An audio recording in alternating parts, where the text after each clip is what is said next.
జిందాబాద్ జిందాబాద్ జిందాబాద్ జిందాబాద్ తగ్గించాలి నిత్యావసర ధరలను తగ్గించాలి కరెంటు ఛార్జీలు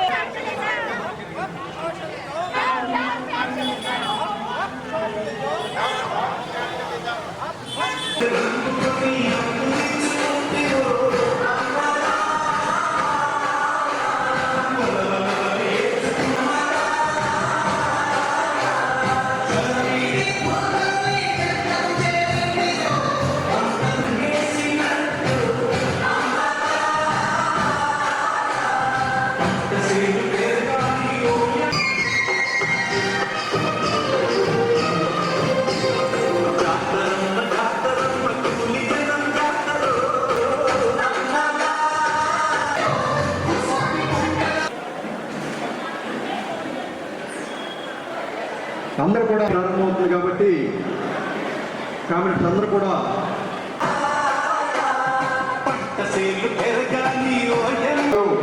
ఈ యొక్క పంచహాలు చేస్తున్నారు.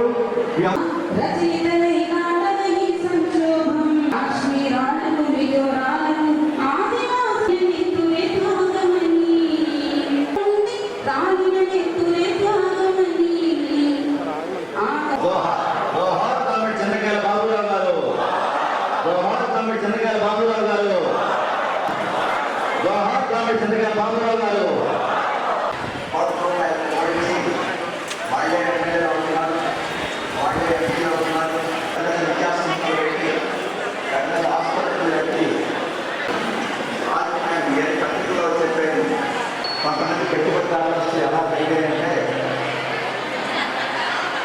అంబానీ గారి ఆస్తి 70,000 కోట్ల నుంచి దాదాపు 15 లక్షల కోట్ల రూపాయలకి ఆయన ఆస్తి పెరిగింది. అదానీ గారి ఆస్తి 50,000 కోట్ల నుంచి 16 లక్షల కోట్ల రూపాయలకి పెరిగింది. మరి ఇంత కన్నెత్తున ఈ రెండు ఉదాహరణలే కదా. తర్వాత టాటా గారు తీసుకోండి, బజాజ్ గారు తీసుకోండి, బిర్లా గారు తీసుకోండి, రాష్ట్రం అంతేస్తుంది. బాగా కాదు మీరు ఈ రాష్ట్ర వ్యాపారస్తులు వాళ్ళు పెద్దవాళ్ళు అవుతున్నారు, వాళ్ళ రాష్ట్ర ఖర్చులు పెరుగుతున్నాయి, వాళ్ళ సంపద పెరుగుతుంది. కానీ శ్రమ చేసి ఉత్పత్తి చేసి సంపదను సృష్టించే కార్మికులు, రైతులు మీరు జీవితాలు మాత్రం బాగుపడతారు. ఈరోజు బీహార్ రాష్ట్రంలో మొదటి దశ ఎన్నికలు ప్రారంభమైనాయి. ఓటింగ్ ప్రారంభమైంది. ప్రజలు చాలా ఉత్సాహంగా పోలింగ్ కేంద్రాలకు వస్తున్నారు. భారీ స్థాయిలో పోలింగ్ జరిగే అవకాశం ఉన్నది. ఈ బీహార్ ఎన్నికలు రాబోయే రాజకీయ పరిణామాలకు ఒక దిక్చూసిగా ఉండబోతుంది. బీహార్ ప్రజలు ఇప్పటికే ఒక నిర్ణయానికి వచ్చారు. ఈరోజు దేశంలో కానీ బీహార్ రాష్ట్రంలో కానీ ఎన్డీఏ కూటమి అన్ని రంగాల్లో విఫలమైంది. అలాగే ఎస్ఐఆర్ పేరుతోటి అక్కడ ఓటర్లను భయభ్రాంతులను చేసి ఓటర్ల లిస్టులో తొలగించి ఆ రకంగా గెలవాలని చెప్పేసి ఒక తీవ్రమైన ప్రయత్నం చేసింది.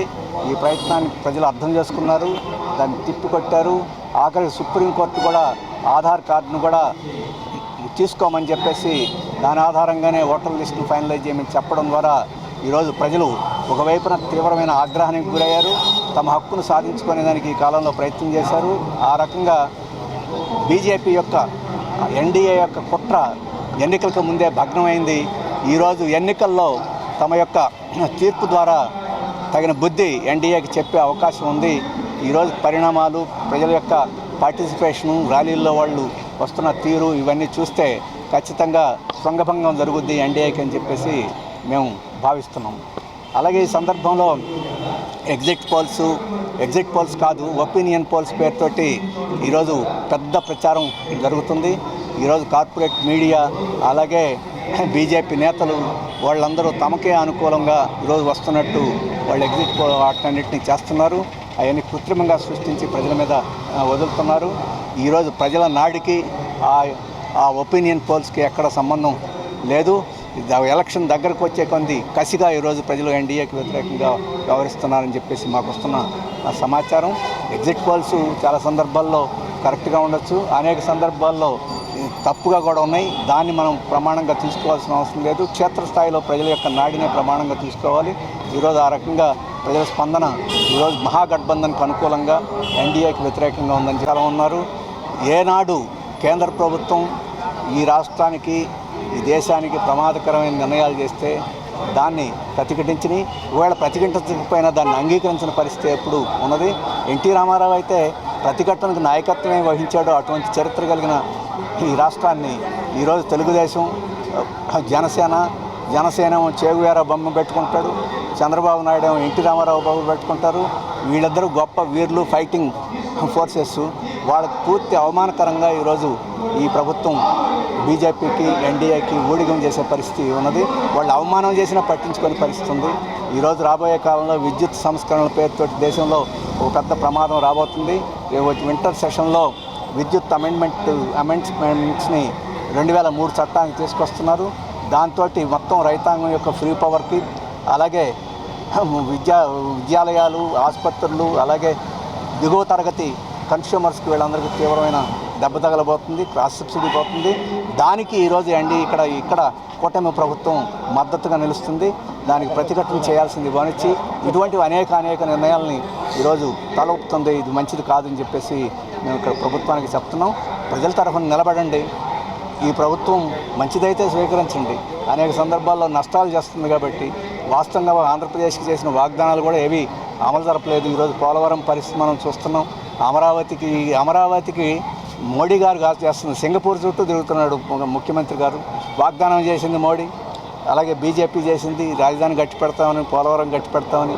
కానీ వాటి కోసం ఊళ్ళ చుట్టూ ఎక్కడెక్కడో తిరగడం తప్ప కేంద్ర ప్రభుత్వం సహాయం చేస్తుంది లేదు. కాబట్టి దీన్ని ఈరోజు మేము డేటా సెంటర్ని గూగుల్ వాళ్ళు పెడుతున్నారు, అది గొప్పగా ప్రచారం చేస్తున్నారు.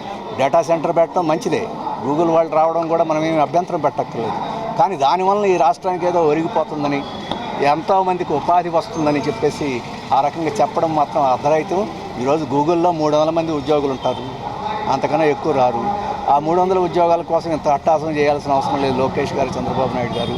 అలాగే దానికి ఇచ్చిన భూమి, దానికి ఇవ్వబోయే కరెంటు అవి చూస్తే మనకు ఖర్చు మందను లాభం గూగుల్ వాడు అవుద్ది తప్ప ఇంకోటి కాదు. దానికి ప్రతిఫలం మనకు పెద్దగా దక్కేదేమీ లేదని చెప్పేసి అది అర్థమవుతుంది. దాన్ని గమనంలో పెట్టుకొని దానికి ఎంత ప్రాధాన్యత ఇవ్వాలో అంత ప్రాధాన్యత ఇవ్వకుండా ఊదరగొట్టే కార్యక్రమం మాత్రం మానుకోవడం మంచిదని మా అభిప్రాయం. విదేశాల నుంచి పెట్టుబడులు వస్తే సంతోషం. ఈరోజు విదేశాల నుంచి మన రాష్ట్రానికి కాదు, దేశానికే పెట్టుబడులు రావడం లేదు, ప్రపంచంలోనే పెట్టుబడులు రావడం లేదు. ఈరోజు ప్రపంచ ఆర్థిక వ్యవస్థ మాన్యంలో ఉందని పెట్టుబడిదారులందరూ డబ్బుల్ని బీరువాల్లో పెట్టుకొని దాచుకుంటున్నారు, అక్కడ విడుదల చేయడంలా. భారతదేశంలోకి ఏ పెట్టుబడి రావడంలా. వచ్చిన ఏదైనా పెట్టుబడి వస్తే పోర్ట్ఫోలియో ఇన్వెస్ట్మెంట్ అంటాం, అంటే షేర్ మార్కెట్లో పెట్టడం తప్ప ఒక ఫ్యాక్టరీకో వాటికో రావడం లేదు. అటువంటి పరిస్థితుల్లో మనం ఏది రాబట్టుకోగలమో, ఎంత రాబట్టుకోగలమో దానికోసం ఆలోచించడం తప్ప ఈ పర్యటన చేసి ఊదరగొడితే వస్తనుకోవట్లేదు ఒకటి. రెండవది, ఏ ఇన్వెస్ట్మెంట్ ఎక్కడికి ఆహ్వానించాలి?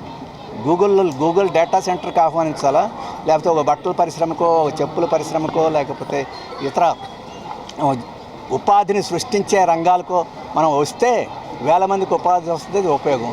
అటువంటి ఉపాధి సృష్టించే పరిశ్రమ ఎక్కడా కనపట్టలేదు, అటువంటి రాక ఎక్కడా కనపట్టలేదు. ఈరోజు లోకేష్ గారు ఉపాధి సృష్టించే పరిశ్రమలు ఎక్కడెక్కడ వచ్చినాయో మనకు చెప్తే మనం చాలా సంతోషిస్తాం. అటువంటి వాటిని ప్రోత్సహించాలని కూడా మేము ప్రభుత్వాన్ని కోరుతున్నాం.